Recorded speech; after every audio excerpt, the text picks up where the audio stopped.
Bagaimana caranya agar iman saya tidak naik turun? Pertanyaan saya, kenapa iman antum naik turun? Iman orang bisa stabil, iman antum naik turun. Kenapa? Baik, antum keluarkan kitab Sahih Al-Bukhari di jilid yang pertama. Namanya Kitabul Iman. Di situ ada 57 hadis yang bisa membantu antum dengan izin Allah menaikkan iman dan menjaga supaya tidak turun. Buka kitab Imam Al-Bukhari, namanya Al-Jami As-Sahih Al-Musnad Al-Mukhtasar min umuri Rasulullah sallallahu alaihi wasallam wa sunanihi wa ayyamihi, disingkat dengan Sahih Al-Bukhari. Jilid yang pertama, bab yang pertama, Kitabul Iman, ada 97 pembahasan, cari pembahasan pertama. Di situ ada 57 hadis. Pelajari dengan baik. Ya, singkatnya begini. Di antara sekian hadis itu ada kalimat yang sangat menarik. Lihat kalimat nabinya. Al-imanu yazidu wa yantaqus. Iman itu kadang naik, bertambah, kadang turun, berkurang.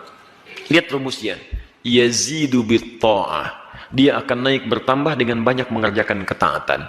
Jadi kalau teman-teman ingin menguat imannya, antum tingkatkan ketaatan kepada Allah.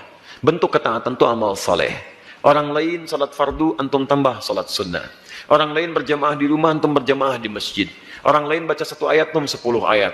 Orang lain 10 ayat, antum 1 juz. Orang lain sedekah 1000, antum 100.000. Macam-macam, kumpulkan. Nanti akan terjadi suasana kenikmatan iman. Dulu, maaf, ketinggalan salat fardu, perasaan biasa. Sekarang, tertinggal salat sunnah, Anda bisa gelisah. Subuh 4.30, antum bangun jam 4:25, bisa nangis antum.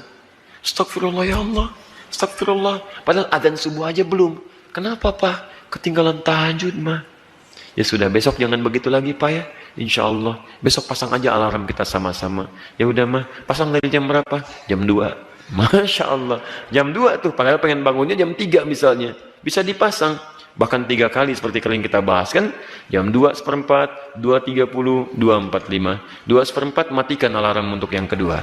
2:10 matikan lagi. Yang ketiga baru merenung. Jam 3 bangun. Alhamdulillah. Siap-siap. Paham ya? Wa yantaqisu bil ma'siyah, dan akan menurun dengan mengerjakan maksiat. Jadi kalau seseorang berbuat maksiat, sadar atau tidak sadar, maaf ya, itu akan mengurangi motivasi imannya, sekaligus akan menurunkan amal solehnya. Jadi kalau Anda sedang menurun amal solehnya, dulu ke masjid, sekarang jarang ke masjid.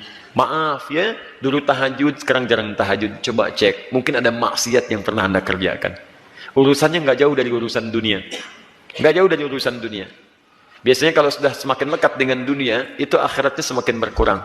Kalau mau bagus, jadikan dunia untuk kepentingan akhirat. Insya Allah Allah akan berkahi kehidupan kita. Ingat ya, ingat ini. Anda mengejar sholat, tidak akan mengurangi rezeki Anda. Rezeki kita itu sudah diatur. Jadi kalau Anda bisa mengerjakan perbuatan yang baik, kenapa pilih yang tidak baik? Tidak akan mengurangi rezeki Anda. Tidak akan mengurangi. Saya sering sampaikan rumus di Quran surah 53 misalnya ayat 48. Wa annahu wa agna wa aqna. Dia Allah akan menjadikan antum kaya atau cukup. Bahkan di surah Al-Fajr antum hafal ayatnya. Wa ammal insanu idza mabtalahu rabbuhu fa akramahu wa na'amahu fa yaqulu rabbi akraman.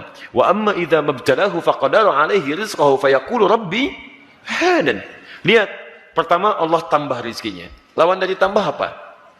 Bukan. Kalau kurang itu bahasa manusia. Bahasa Quran, cukup faqadara alaihi rizqahu. Kami cukupkan rizkinya. Sifat Allah itu nggak akan mengurangi rizki. Sifat Allah itu mencukupkan rizki. Yang menjadikan kurang itu antum yang tidak pernah merasa cukup dengan rizki yang Allah berikan. Kenapa tidak merasa cukup? Karena kurang dekat dengan Allah. Banyak maksiatnya, banyak dunianya. Itu yang menjadikan nggak pernah cukup. Kalau antum selalu merasa cukup, akan dibantu oleh Allah. Nyaman hidupnya. Makanya pada yang pertama, Rabbnya disebutkan. Karena ketika Allah menambah, itu sifat Allah. Tapi ketika dicukupkan, Allah tidak cantumkan kalimat Rabbnya. Wa amma idza mabtalahu faqadara alaihi. Kalimat Rabbnya dibuang. Kenapa dibuang? Karena sifat Allah berkeinginan selalu menambah. Kalaupun kurang, itu perasaan antum. Karena Allah tidak pernah mengurangi rezeki seorang hamba. Makanya jangan sampai Anda menyebut, ya Allah kenapa engkau kurangi rezeki saya? Bukan saya yang kurangi, kamu yang gak pernah merasa cukup. Paham? Jadi sebetulnya kalau kita merasa cukup, enak Pak. Dibantu oleh Allah, hidupnya ringan. Mau berangkat, gak punya mobil, biasa aja. Tunjuk begini, mobil berhenti. Masya Allah, ringan dia. Ringan.